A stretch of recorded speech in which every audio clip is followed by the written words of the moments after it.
Hello students, exercise 4.1 discuss कर रहे थे। क्वेश्चन नंबर सेकंड के हमने दो पार्ट्स कंप्लीट कर लिए थे। क्वेश्चन नंबर सेकंड के थर्ड पार्ट पे आते हैं। Rohan's mother is 26 year older than him. The product of the ages 3 years from now would be 360। What we would like to find Rohan's present as.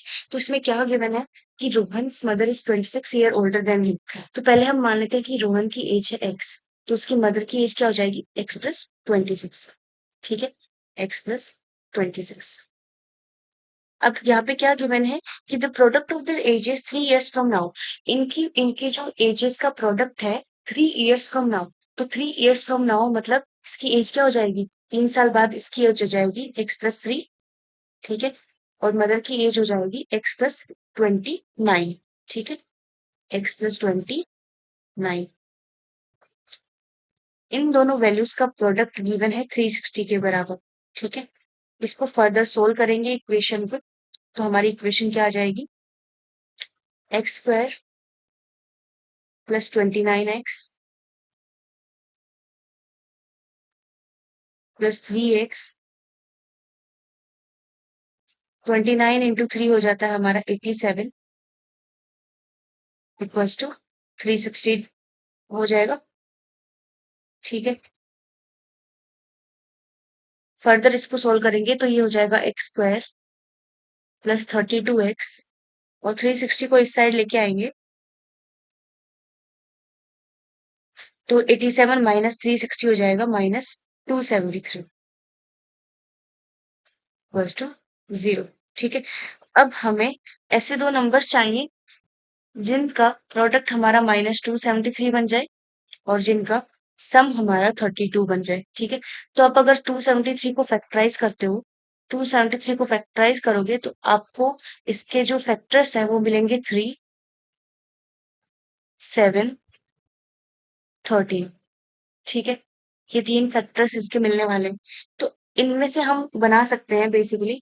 अगर हम मान लो पहले कर लेते हैं 21, 3 7 जा 21 और 13। तो 21 और 13 का 32 नहीं बन पाएगा, जो सब है। फिर हम कर लेते हैं 7 × 13। 7 × 13 क्या हो जाएगा? 91 एंड 3, ये भी नहीं हो पाएगा। 3 × 13 करें तो 39 बनता है, और एक हमारा 7 बचता है।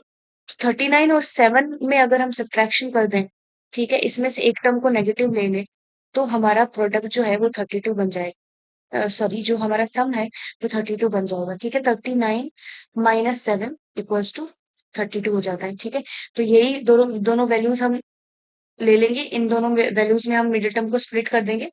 क्या बन जाएगा? x²। 39 पॉजिटिव होगा क्योंकि हमारा आंसर जो है वो पॉजिटिव आ रहा है। ठीक है, -7x -273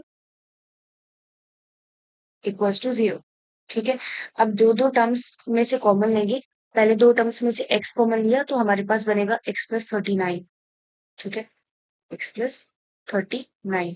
दूसरे वाले दो टर्म्स में से अगर -7 कॉमन लिया तो हमारा बनेगा x+39। ठीक है, and now this thing is equal to 0। अब यहाँ पे क्या हो रहा है? x-7 आ जाएगा कॉमन, और x+39, x+39। अब यहाँ से आपको साफ साफ दिख रहा होगा कि x की वैल्यू जो है वो नेगेटिव नहीं हो सकती, क्योंकि एज कभी नेगेटिव नहीं हो सकती। यहाँ से वैल्यू आएगी -39, तो नेगेटिव वैल्यू है, तो ये वाली वैल्यू तो कंसिडर नहीं की जा सकती। x इक्वल्स टू आ जाएगा 7 हमारा। ठीक है, यहाँ से x इक्वल्स टू 7 आ रहा है, और यही हमारे रोहन की एज हो जाएगी। ठीक है, रोहन की एज फाइंड आउट करने के लिए दी है। अगर मदर की एज भी पूछी होती तो हम क्या करते? 7 + 26 करते। ठीक है, अगर मदर की एज पूछी होती तो हमारी एज क्या हो जाती? 7 + 26, और ये हो जाती हमारी 33। ठीक है, आई होप ये चीज क्लियर हुई होगी। ठीक है, take care, have a nice day.